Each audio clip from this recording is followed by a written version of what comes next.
Assalamu alaikum wa rahmatullahi wa barakatuh. Aujourd'hui, on se retrouve pour une nouvelle vidéo de hadith. Le thème du jour sera le Coran.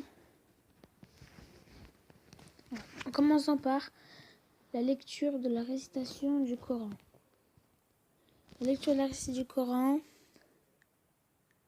est de lire le Coran car il viendra le jour de la résurrection en intercesseur pour les siens. Lire le Coran,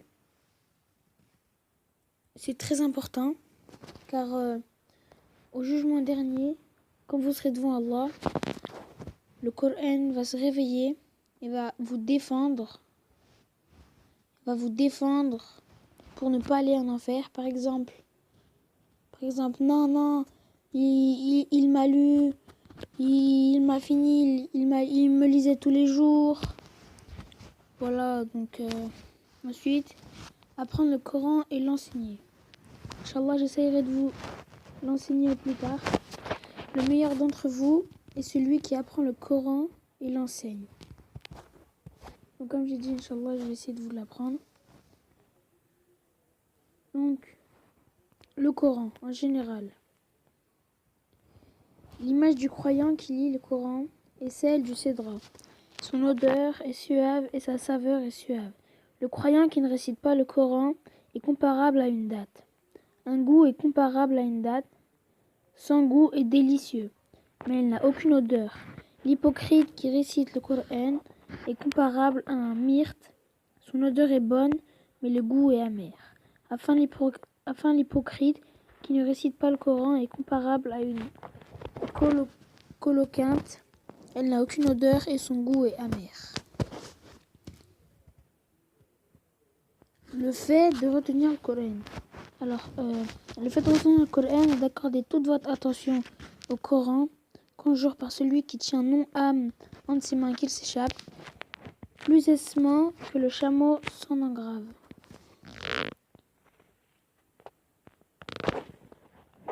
Lis le Coran en 3 jours si tu peux. Moi, personnellement, j'ai pas réussi à le finir, mais Inch'Allah, un jour, j'essaierai de le finir en 3 jours. Lis le Coran en 3 jours si tu peux. Tout est possible avec Allah subhanahu ta'awal.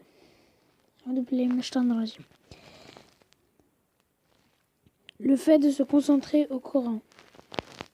L'homme qui sait le Coran est pareil à l'homme qui possède des chameaux entravés. Tant qu'il les retient, ainsi il les garde, mais il les libère. Il s'échappe.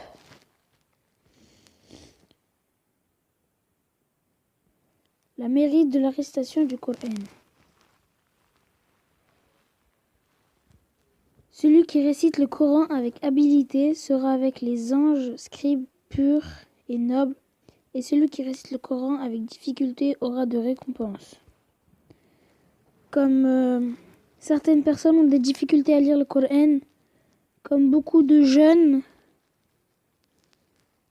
comme moi, j'arrive pas trop à lire le Coran en arabe. Pour l'instant, je le lis en français. Donc ensuite, les 2 dernières sourates du Coran, 113 et 114. Uqba, ne vais-je pas t'apprendre les 2 meilleures sourates que tu aies lues? Qul a'udhu bi rabbil falaq, qul a'udhu bi rabbin nas. Et Uqba, lis-les à chaque fois que tu dors et à chaque fois que tu te lèves. Personne n'a demandé ou à chercher protection par mieux qu'elle. Donc, je vais essayer de vous faire écouter un format si j'arrive. Donc je ne peux pas. Ensuite, il peut avoir certes le Coran un côté dans la main d'Allah et l'autre côté dans vos mains. Ça veut dire quand on lit le Coran, on a une partie de la main, on va dire la gauche Allah et la main droite avec le Coran. Recevez la bonne nouvelle, n'attestez-vous pas qu'il n'y a pas d'autre divinité adorée par justice, sauf Allah, et que je suis le messager d'Allah. Ils ont dit, certes, le prophète, bénédiction et salut soit sur lui, a dit, certes, ce Coran, un côté dans la main d'Allah et l'autre côté dans vos mains. Accrochez-vous à lui, car vous ne vous égarerez jamais et ne vous perdrez jamais après lui. Bon les amis, c'est la fin de cette vidéo. J'espère qu'elle vous aura plu. N'hésitez pas à la partager. Ça me ferait énormément plaisir. Allez, salam alaikum.